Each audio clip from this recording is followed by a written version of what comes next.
back to the show. Time to meet our next guest. Missy Higgins is one of Australian music's most successful voices, winning Triple J's Unearthed after her sister entered a song she'd written at just 17. Missy went on to have 4 top 10 singles, 2 albums selling over 1 million copies nationally, and collected 7 ARIA awards. And then she was gone. Turning her back on music, Missy took some time out for herself, travelled the world and got back in touch with who she is, a time she chronicles in her new album, The Old Razzle Dazzle. Please welcome Missy Higgins! Welcome back to Australia. You've been doing a lot of travelling. Where have you been and did you find yourself? I found myself. I was in India, believe it or not. You were in India? Wow. That's where you found yourself? Yeah. I was in the gutter. No, I guess I got a bit kind of disillusioned and didn't really feel like I could do music anymore. I suffered from a bit of writer's block, I guess you could say. So I decided to walk away from music despite it being a very painful decision, and did a few things. I went travelling. I went to India and Brazil, and I went to university. Wow, really? What did you study? Yeah. I did Australian Indigenous Studies. Fair enough. Wow. Yeah. So did you seriously think you might give away the music altogether? What would you have done if you hadn't have done the music? I didn't really know. That was kind of the whole point of, you know, trying new things, and I just thought, I've got to do... If I can't write music, I've got to find something else to do with my life, so...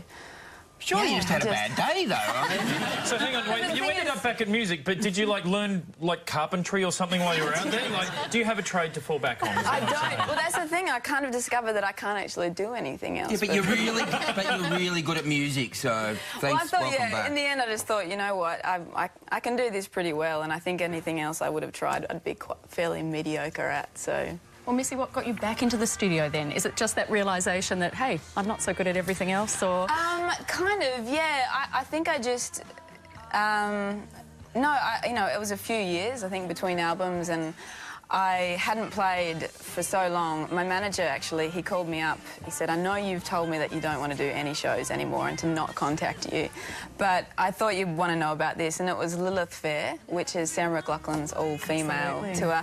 And I used to be a huge fan of hers, and I used to love Lilith Fair. And so I said, oh, God, I can't really say no to that, even though I don't want to do music anymore. And I went over and I did this festival, and I just...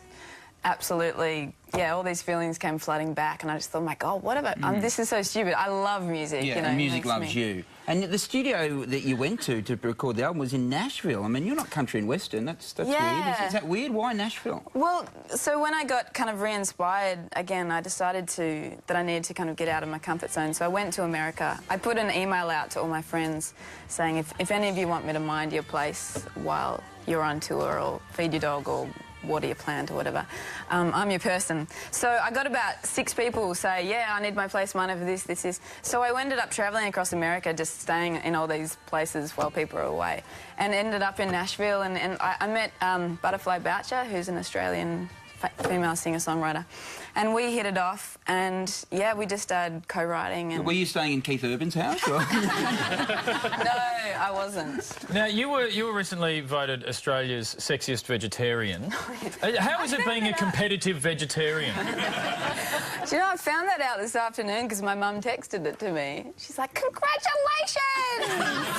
Did you know it was an official title, or did you think your mum was just bigging you up? You are just the sexiest vegetarian. No, she said, you've been voted, blah, blah, blah. Yeah. Maybe that's how you get that, by not caring. I've always wanted that title. Did you ever make the list? No, but I eat fish, and that's what I'm blaming it on. Missy, what about acting? You were in Brand New Day. Is this perhaps another sort of creative path that you might go down? Oh, I thought you meant being sexiest vegetarian. Do you ever do this for a living? Seriously, that's going to be an Olympic sport after tonight, so it just seemed... No, acting, I would love to do acting. I had so much fun in Brand New Day, but it was kind of not that different from who I am. I mean, it was a musical, and I was a pot-smoking hippie. Not that I smoke pot, but, I just, you know, free-loving, whatever. And you've worked in music. Yeah. The Old Razzle Dazzle is the album. It is out tomorrow, and there are only a few seats left for the tour. Details are all on our website. Please thank the wonderful Missy Higgins.